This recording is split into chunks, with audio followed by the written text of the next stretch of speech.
بسم اللہ الرحمن الرحیم۔ السلام علیکم۔ یہ واقعہ اسلامک کتاب قصص الانبیاء سے لیا گیا ہے۔ یہ بات تو آپ سبھی جانتے ہوں گے کہ دنیا میں سب سے پہلا انسان حضرت آدم علیہ السلام تھے، لیکن سوال یہ پیدا ہوتا ہے کہ انسانوں سے پہلے اس دنیا میں کیا تھا، اور اللہ نے اپنی بے شمار مخلوق میں سے سب سے پہلے کس چیز کو پیدا فرمایا؟ آئیے اس سوال کا جواب قرآن اور حدیث سے حاصل کریں۔ حضرت عمران بن حسین رضی اللہ تعالیٰ عنہ سے روایت ہے کہ یمن کے کچھ لوگ خدمت نبی حضرت محمد مصطفیٰ صلی اللہ علیہ وسلم سے علم دین سیکھنے کے لیے حاضر ہوئے۔ ان لوگوں نے آپ صلی اللہ علیہ وسلم سے یہ بھی دریافت کیا کہ اس دنیا کی ابتدا کیسے ہوئی، تو آپ صلی اللہ علیہ وسلم نے ارشاد فرمایا، دنیا کے وجود میں آنے سے پہلے صرف اللہ کی پاک ذات تھی اور اللہ کا عرش پانی پر تھا۔ حضرت محمد مصطفیٰ صلی اللہ علیہ وسلم نے ارشاد فرمایا کہ اللہ نے دنیا کو بنانے سے 50,000 سال پہلے ایک قلم کو پیدا فرمایا اور اسے حکم دیا کہ لکھو، تو قلم نے کہا کہ اے میرے پروردگار، میں کیا لکھوں؟ پھر اللہ تعالیٰ نے قلم سے کہا کہ وہ سب کچھ لکھو جو قیامت تک مقدر ہوگا، تو اس قلم نے لوح محفوظ میں وہ سب کچھ لکھا جو قیامت تک اس دنیا میں ہوگا۔ پھر اللہ تعالیٰ نے زمین اور اس سے متعلق چیزیں 4 دن میں پیدا فرمائی۔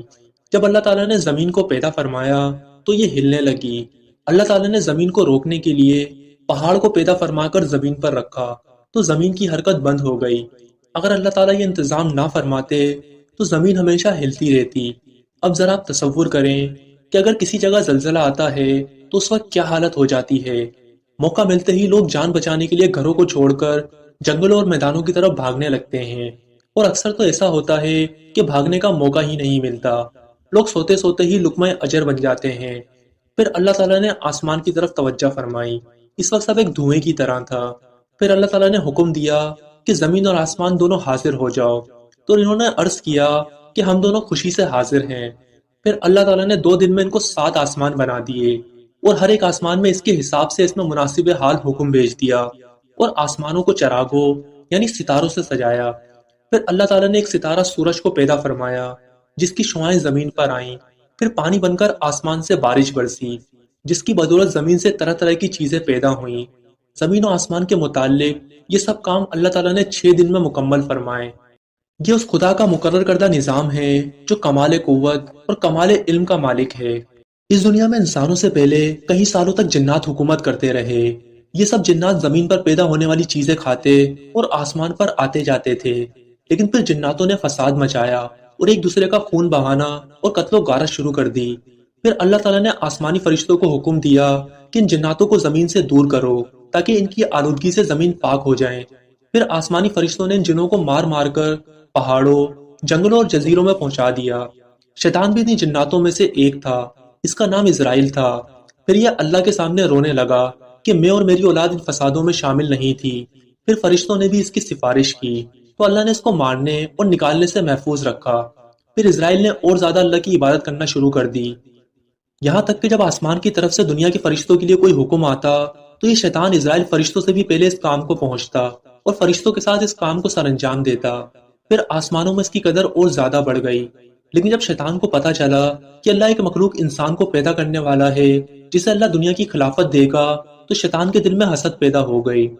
دوستو، کیا آپ جانتے ہیں کہ آخر اللہ نے روح قبض کرنے کا کام حضرت اسرائیل علیہ السلام کو ہی کیوں دیا، جبکہ حضرت جبرائیل علیہ السلام، حضرت میکائیل علیہ السلام، حضرت اسرافیل علیہ السلام بھی موجود تھے؟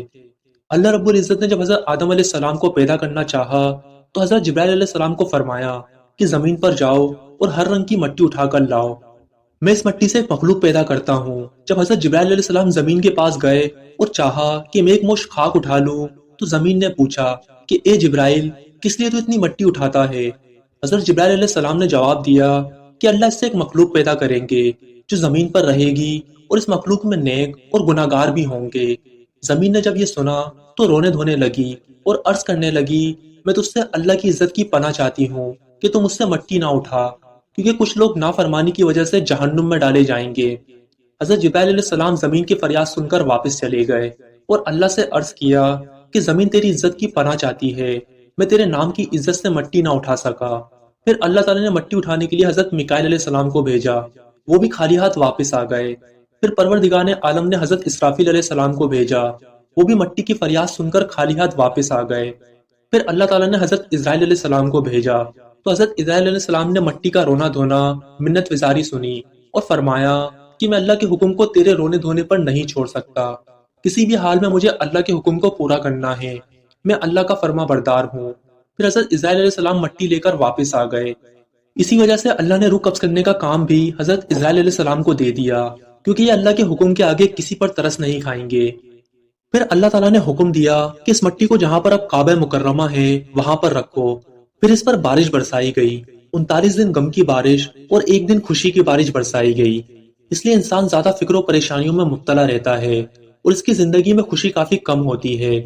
پھر فرشتوں نے اللہ کے حکم سے اس مٹی کا گارا بنایا، پھر اس کیچڑ کو خشک کیا گیا، پھر اس خشک گارے کو لے جا کر وادی نعمان میں رکھا۔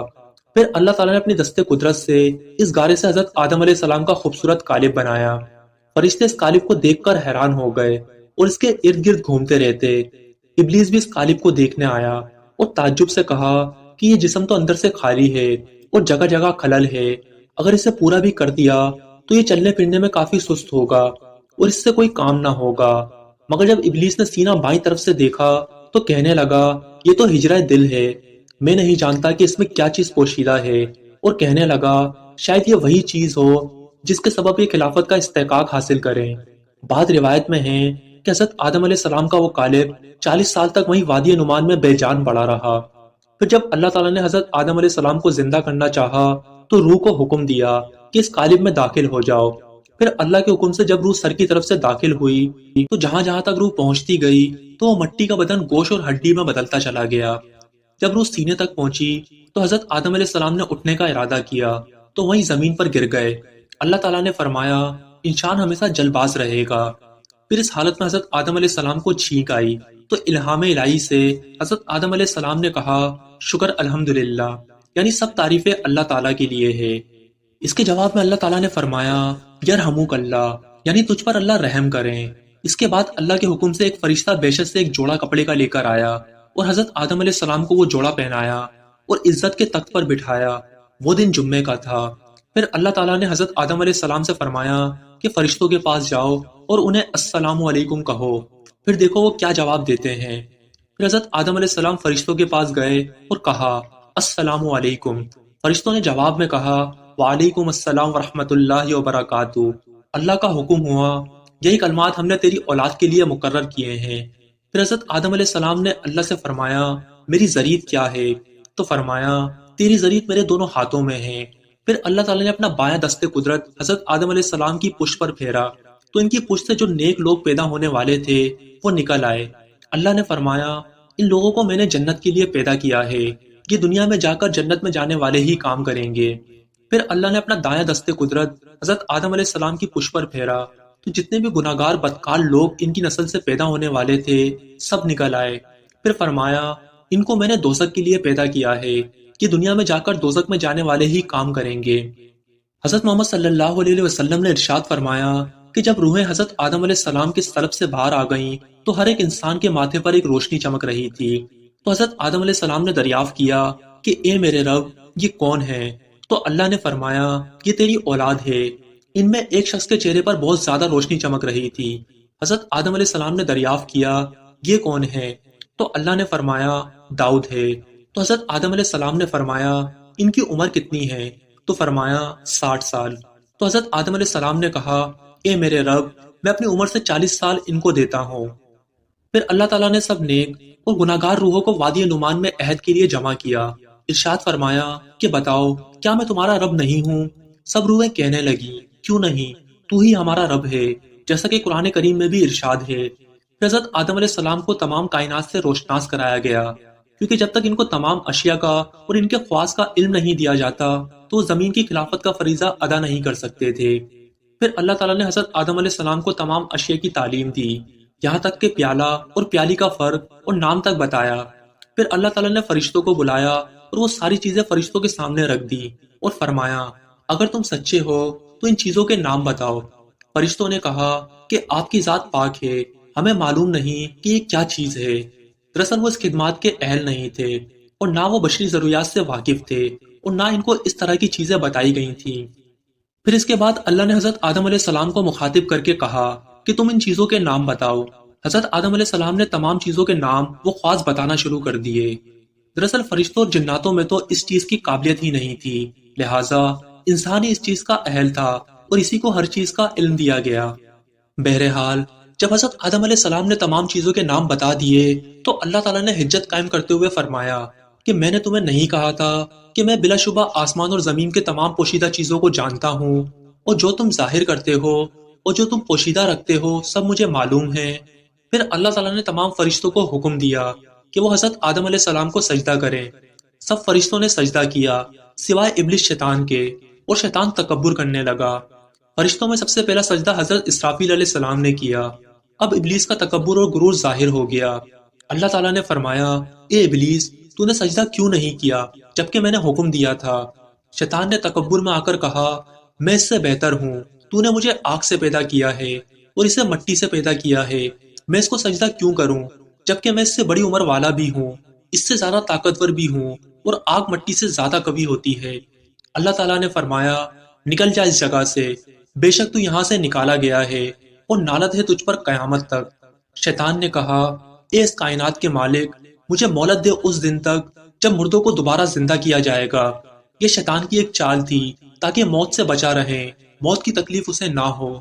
اللہ تعالیٰ نے فرمایا، تجھے مہلت دی جاتی ہے اس دن تک جب تک قیامت قائم نہ ہوگی۔